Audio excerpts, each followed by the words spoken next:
जय माता दी दोस्तों, नवरात्रि की आप सभी को पावन शुभकामनाएं। माँ जगदम्बा का आशीर्वाद आप सभी को मिले। मंगलमय हो आपके नवरात्रि।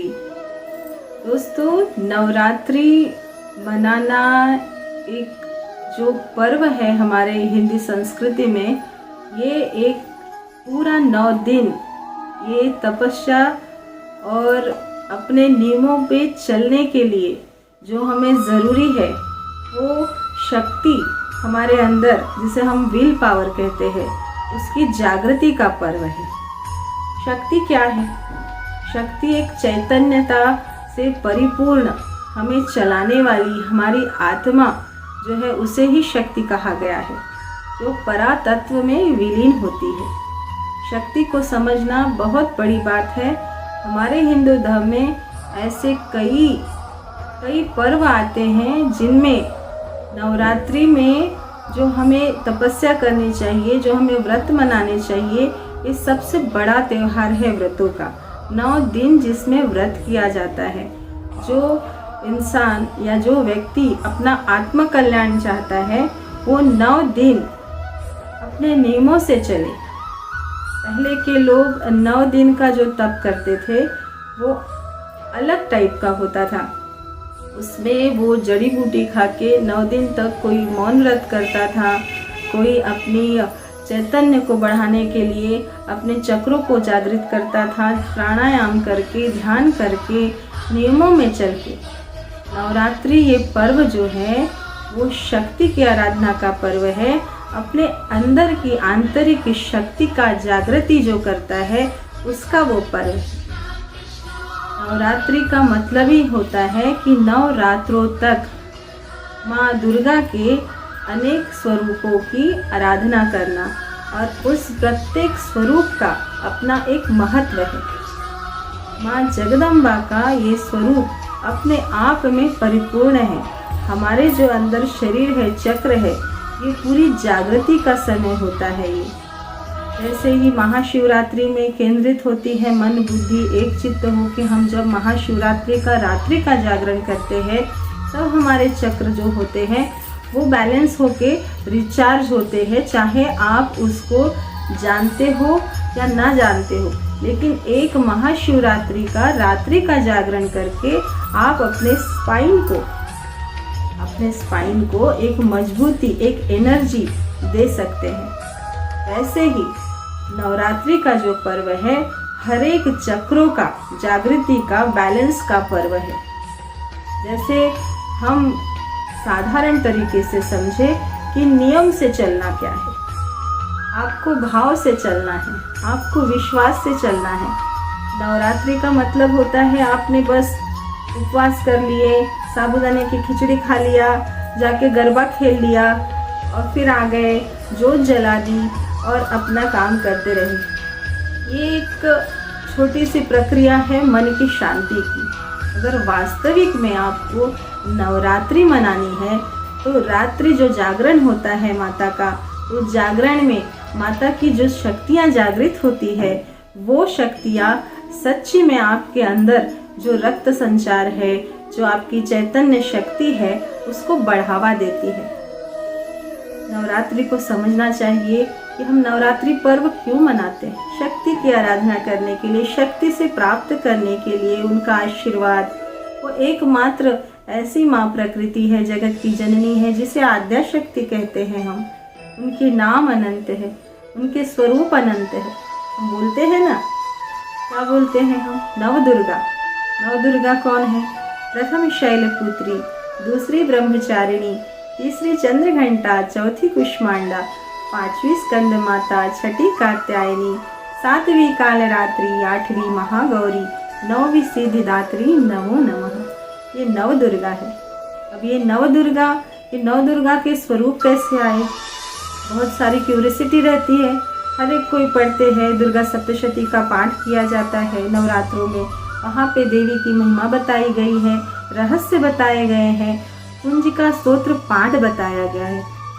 जो नवरात्रि में पूर्ण पाठ नहीं कर पाता वो केवल दुर्गा सप्तशती के अंदर दी गई सिद्ध कुंजिका स्तोत्र का अगर पाठ करता है तो वही दुर्गा पाठ का फल उसे प्राप्त होता है। ये जगत की जननी जो आद्यशक्ति कहलाती है, ये और कोई नहीं, माँ आद्यशक्ति का जब उद्गम हुआ, जब मैथिली सृष्टि रचने के लिए भगवान शिव ने ब्रह्मा जी को आज्ञा की, तब ब्रह्मा जी ने बोला कि प्रभु आपकी शक्ति की ज़रूरत है, मैं कैसे यह मैथिली सृष्टि का मैं निर्माण करूं, बिना आपके सहायता के मैं ये निर्माण नहीं कर पाऊंगा। तब उन्होंने भगवान शिव ने जो पूर्ण परमानंद है, ब्रह्म है, उन्होंने अपने अंदर की शक्ति को अलग किया, जो आद्य शक्ति का ने शिव और शिवा का एक चित्त, जो पहले स्वरूप था, ब्रह्म था, तपस्वी था। यानी आप सोचिए शिव क्या है, शिव अनादि अनंत ब्रह्म है। उस ब्रह्म की शक्ति को उन्होंने जन के लिए दिया। जागृति अवस्था में उन्होंने अपने से बाहर किया, वो समाधि में लीन है, और अपने से बाहर अपनी शक्ति को उन्होंने जब दिया, तब उस शक्ति ने अपना अवतरण किया। ये बहुत बड़ा रुचिपूर्ण रहस्य है कि महादेव जो है, इनके स्वरूप अलग है, इनकी क्रियाएं अलग है, और ये जब ब्रह्म में व्याप्त होते हैं तब इनकी शक्तियाँ अलग अलग लीलाएं रचती हैं। तो जब अलग हुई माँ शक्ति भगवान शिव से, उन्होंने अवतार लिया। दक्ष प्रजापति जो थे, उनके घर में उन्होंने अवतार लिया सती के रूप में। अब उन्होंने सती के रूप में तो अवतार ले लिया, पर जिससे आप जुड़े हुए, जो आपके मन, हृदय, बुद्धि, हर कण में, हर रक्त में समाया है, जिसका आप अंश है, उसी को मिलने के लिए आप सदैव तत्पर रहोगे। ये उनका प्रेम, वो आंतरिक उनकी जागृति सिर्फ शिव के लिए थी, जबकि भगवान महादेव उन चीज़ों में पूरी तरीके से ब्रह्म में लिप्त हो गए। फिर से उन्हें जागृति ही नहीं थी, क्योंकि ना उनको कोई नियम है, ना उनको कोई धर्म है, ना जाति है उनका, ना कोई कुल है उनका। वो तो शिव है, वो अनंत है, अविनाशी है, वो पराकाष्ठा है ब्रह्म की। तो यहाँ जब सती होके उन्होंने दक्ष प्रजापति के यहाँ जन्म लिया, वो बड़े हुए। बड़े होने के बाद में जब उन्होंने शिव के लिए अपने अंतर मन से प्रार्थना की, शिव जी उन्हें मिले, लेकिन शिव को दक्ष नहीं मानते थे। वो अपने इष्ट भगवान विष्णु के वो बहुत बड़े भक्त थे, उन्होंने शिव को नहीं माना, उन्होंने शिव का अपमान किया। तो अपमान जो है वो इस तरीके से हुआ कि माता रानी ने अपने आप को योगाग्नि में जला दिया। क्यों किया ऐसे माने? क्योंकि कोई भी पत्नी अपने पति की बुराई नहीं सुन सकती। दक्ष प्रजापति के यहाँ यज्ञ हुआ, उन्होंने सबको आमंत्रित किया, भगवान शिव को नहीं किया। वो रुष्ट है उनसे, दक्ष प्रजापति को नहीं पसंद है शिव, उनकी रहन सहन, उनकी चाल ढाल, वो नहीं उनको मानते, वो यज्ञ का भाग उन्हें नहीं देना चाहते थे। वो पहले से ही उन्हें शिवद्रोही रहे हैं।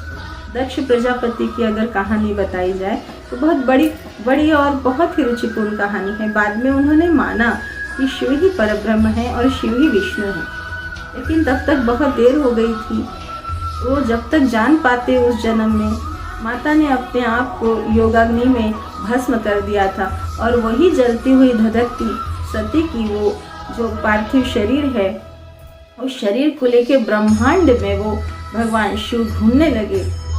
और जब ये भगवान विष्णु ने देखा, उनका ही समन्वय है, भगवान विष्णु और शिव में कोई अंतर नहीं है।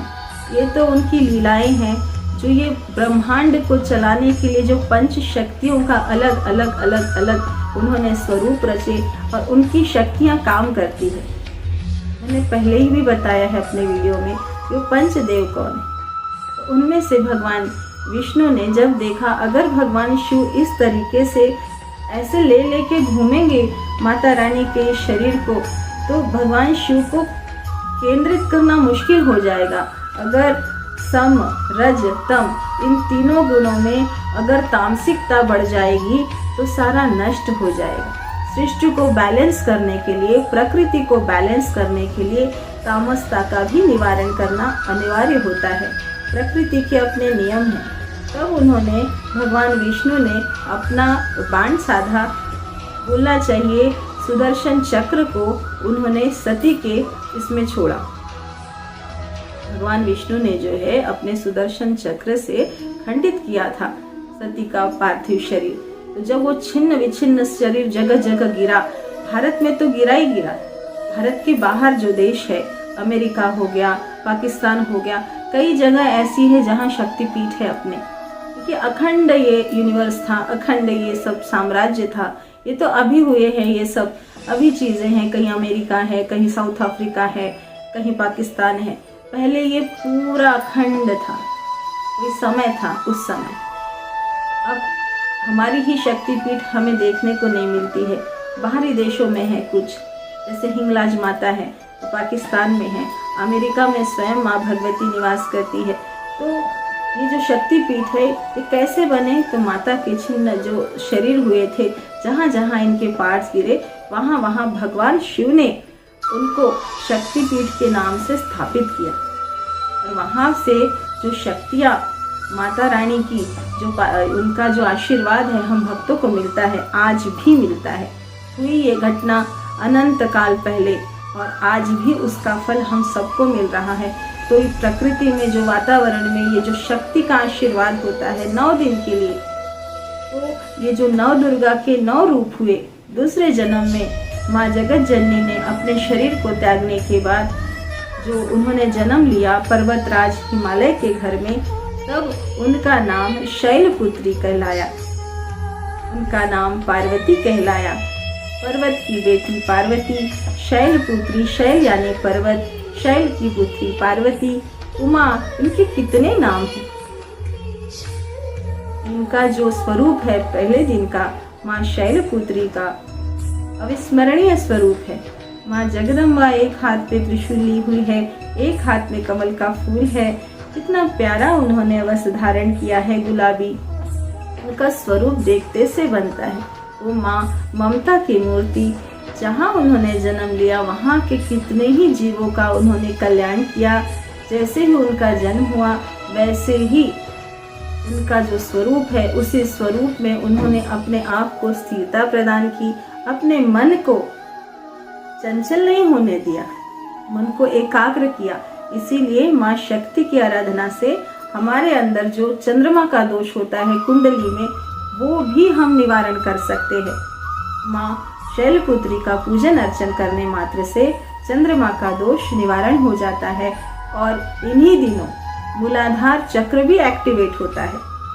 हम लोग जो धारण करते हैं, हमारा जो एक उद्देश्य होता है कि 9 दिन में हम अपने शरीर को एक्टिवेट करें, इसको रिचार्ज करें, बैलेंस करें प्रकृति के द्वारा। आसान है, बहुत आसान है, ध्यान केंद्रित करना पड़ता है, नियमों से चलना पड़ता है, नियम बहुत ज़रूरी है, भाव आना ज़रूरी है। ये सारी चीज़ एक स्टडी है, इसको इंटरेस्ट है वो स्टडी में उसको नियमों का पालन करना चाहिए। 9 दुर्गा 9 रूपों में इस समय हर कण में विद्यमान है इनकी शक्ति। इन्हें क्या भोग लगता है माँ शैलपुत्री को, किस चीज़ पे ये सवार होती है? माँ शैलपुत्री जो है इनका वाहन बैल है, इसीलिए इन्हें वृषारूढ़ा भी कहा जाता है। वृष यानी बैल की सवारी करने वाली माता शैलपुत्रा। ये जो होती है जगत जननी माँ, उनका आशीर्वाद हर किसी को मिले, यही मेरी आंतरिक मनोकामना है। माता रानी को घी का भोग पसंद है। पहले दिन माँ जगत जननी को आप जो फूल अर्पण करते हैं वो कनेर के फूल अर्पण कीजिए, लाल जासवंत के फूल अर्पण कीजिए, उन्हें घी का भोग लगाइए, कलश चौकी सजाइए, माता रानी की दिव्य ज्योति जलाइए। कितना भी आपको काम हो, कितना भी काम हो, आप प्रकृति में अगर चाहते हैं कि आपके अंदर की जो भी यानी शरीर के अंदर इतना जो बनाया है अपने शरीर को, भगवान ने जो निर्माण किया है, साइंस ने अभी तक इस निर्माण का एक इतना सा भी नहीं कर पाया है। वो ढूंढते ही रहता है, वो खुद मानता है। मेरे एक बेस्ट फ्रेंड है अमेरिका में, वो सर्जन है, वो तक बिना गॉड का वो आंसर यानी देते ही नहीं है। एक सर्जन जब बोलता है कि गॉड नोज, मतलब क्या होता है? भगवान को मालूम है। डॉक्टर खुद को भगवान नहीं समझता कभी, जबकि वो हमारा इतना इलाज करता है, हमें ठीक करता है, पर कहीं ना कहीं उसका विल ये एग्री करता है कि ईश्वर है। तो ये विश्वास है। ये विश्वास को पूर्ण करने के लिए हमें हमेशा बाध्य रहना चाहिए। हमारे अंदर जो भी जागृति है उसे हमें स्वीकार करना चाहिए, अपने आप को मर्यादा में रखना चाहिए। शक्ति का पर्व है, इसको एंजॉय करना चाहिए, ना कि अपने ही चरित्र का नाश करना चाहिए। पहले नवरात्रि जो होती थी उसका अलग ही टाइप का तपस्या होती थी। रास गरबा जो होता है उसमें माता रानी की पहले पूजा होती थी। माता रानी के भजनों पे पूरी तरीके से एक अलग वर्ग होता था, पुरुषों का, स्त्रियों का अलग वर्ग होता था, बच्चों का अलग वर्ग होता था। इन सब में वो लोग गरबा खेलते थे, तपस्या जो करते हैं। जैसे 9 दिन जो अल्पाहार में रहते हैं, 9 दिन कुछ लोग तो ऐसे जमीन पे सिंगल इस पे सोते हैं 9 दिन तक। कोई अपने ऊपर ही जवारे बोते। अनेकों लोग इस समय देखने को मिलेंगे आपको। अगर आपको क्यूरियोसिटी है कि नवरात्रि में कैसे कैसे लोग किस तरीके से अपना पूजा आराधना अपने आराध्य देवी को समर्पित करते हैं, तो आप चल पड़िए सर्वे करने को कि कैसे कैसे कहाँ कहाँ कौन से जात में कौन से धर्म में ये नव दुर्गा की 9 दिनों की उपासना कैसे लोग करते। ये एक खेलने कूदने का ही त्योहार नहीं है, ये आपने अभी बना लिया है। 9 दिन की नव दुर्गा की आराधना, शक्ति की आराधना अपने चक्रों को बैलेंस करने के लिए है, अपनी शक्तियाँ बढ़ाने के लिए है, अपने घरों में सुख समृद्धि आशीर्वाद माँ जगदम्बा का प्राप्त करने के लिए ये पर्व है, ना कि इसको फूहड़पन में ले जाइए। मैं आप लोगों से विनती करती हूँ, नव दुर्गा के 9 स्वरूपों की आराधना का मतलब समझिए।